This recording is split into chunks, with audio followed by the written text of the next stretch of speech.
Angin puting beliung disertai hujan deras menerjang desa Watu Payungan, Kecamatan Kesesi, Kabupaten Pekalongan, Jawa Tengah.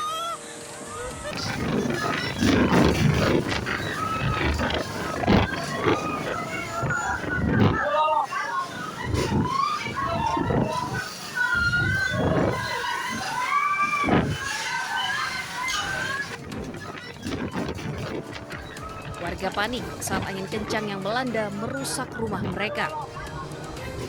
Tak hanya rumah, sekolah, masjid, dan jalanan pun terdampak.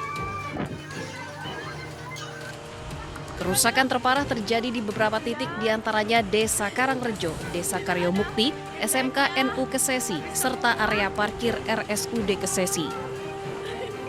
Di ruas jalan penghubung Desa Karangrejo menuju Desa Kaibahan, sebuah tiang listrik roboh. Pohon tumbang juga menutup akses jalan.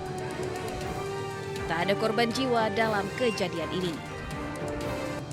Petugas Polsek Kesesi bersama Koramil, BPBD Kabupaten Pekalongan, serta masyarakat setempat hingga kini masih melakukan evakuasi dan perbaikan rumah juga sekolah. Petugas pun menghimbau masyarakat untuk meningkatkan kewaspadaan, mengingat potensi cuaca ekstrim masih berpeluang terjadi, khususnya di musim hujan. Dari Pekalongan, Jawa Tengah, Suryono Soekarno, iNews melaporkan.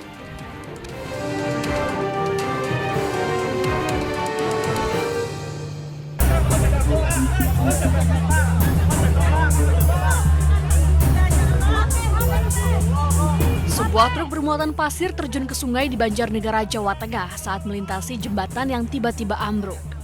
Jembatan merupakan penghubung Desa Petir dan Desa Pucung Beduk, Banjarnegara. Peristiwa terjadi saat truk pengangkut pasir melintas di atas jembatan.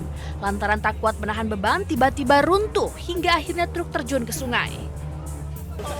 Petugas gabungan TNI Polri dibantu warga berjibaku mengevakuasi truk hingga akhirnya truk berhasil dikeluarkan dari dasar sungai menggunakan alat berat.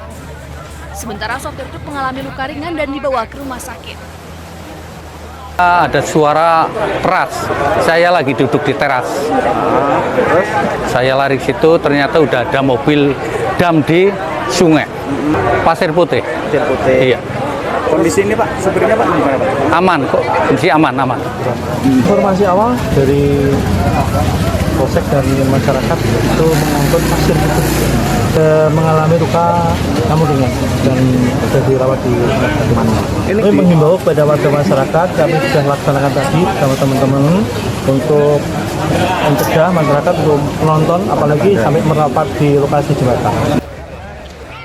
Akibat kejadian ini, jembatan tidak dapat dilalui oleh warga. Warga pun terpaksa mencari jalan alternatif memutar dengan jarak tempuh yang lebih jauh untuk melakukan aktivitas sehari-hari. Warga berharap pemerintah setempat secepatnya memperbaiki jembatan agar bisa kembali normal. Dari Banjarnegara, Jawa Tengah, Nurdin Fauzi, iNews melaporkan.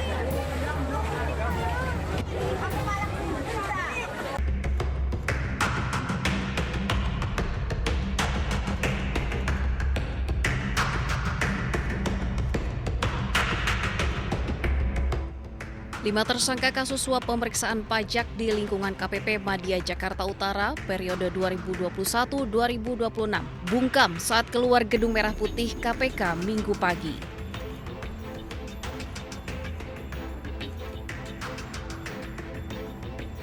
Kelimanya menutup wajah menggunakan kertas yang mereka bawa usai proses penetapan tersangka yang dilakukan oleh KPK.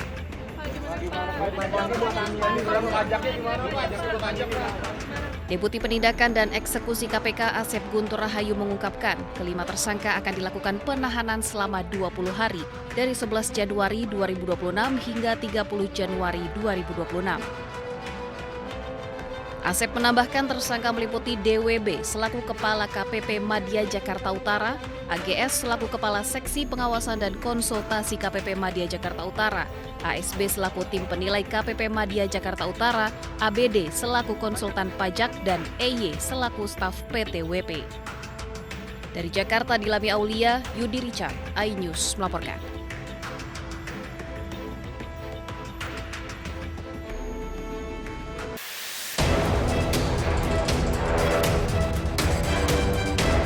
Komisi Pemberantasan Korupsi mengungkap modus pembayaran pajak all-in yang digunakan pegawai pajak dalam memangkas kewajiban pajak perusahaan tambang di Jakarta Utara.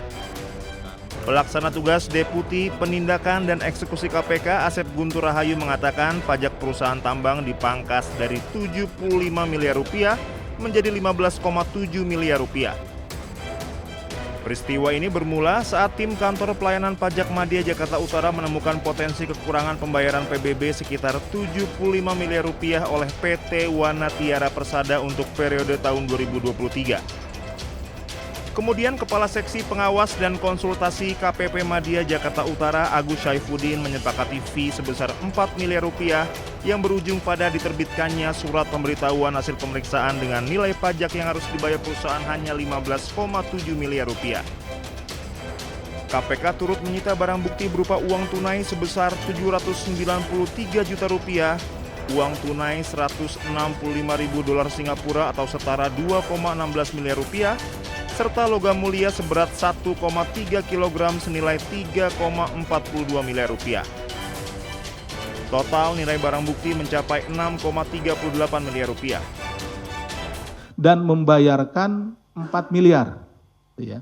Jadi keluarlah dari kasnya PT WP ini uang sebesar 4 miliar yang catatannya, ya catatan di perusahaan tersebut di PT WP itu adalah untuk membayar kepada PT NBK untuk kepentingan konsultasi pajak, ya konsultan pajak seperti itu. Padahal uang 4 miliar itu digunakan untuk pemberian kepada oknum, tadi saudara AGS.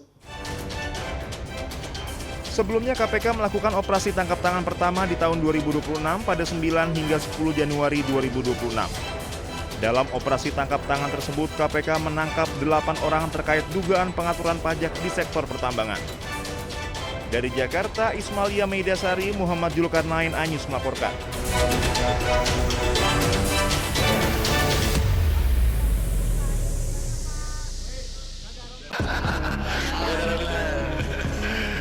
Menteri Keuangan Purbaya Yudi Sadewa menanggapi terkait dugaan kasus suap pemeriksaan pajak oleh pegawai Kementerian Keuangan di Jakarta Utara. Purbaya menyebut itu merupakan syok terapi di lingkungan Direktorat Jenderal Pajak Indonesia. Hal tersebut disampaikan Purbaya usai menghadiri rapat koordinasi Satgas Pemulihan Pasca Bencana di Banda Aceh, Aceh. Meski demikian, pihaknya akan mendampingi secara hukum pegawai Kementerian Keuangan tersebut dan menghargai proses hukum yang kini sedang berjalan. Kalau saya bilang itu mungkin bagus untuk shock terapi untuk orang pajak, tapi kita lihat seperti apa prosesnya seperti apa. Pada dasarnya gini, kalau ada pegawai yang seperti itu, kita akan bantu dari sisi hukumnya. Artinya jangan sampai ditinggalkan sendiri, jadi ada pendampingan dari ahli hukum dari keuangan. Tapi prosesnya ya proses hukum seperti biasa. Jadi anak buah nggak akan kita tinggal, tapi kalau nanti ketahuan bersalah ya sudah. Purbaya menambahkan pendampingan hukum dari Kementerian Keuangan kepada 5 tersangka bukan bentuk intervensi, melainkan memang sudah aturan dalam sebuah perusahaan. Dari Banda Aceh, Taufan Mustafa, iNews melaporkan.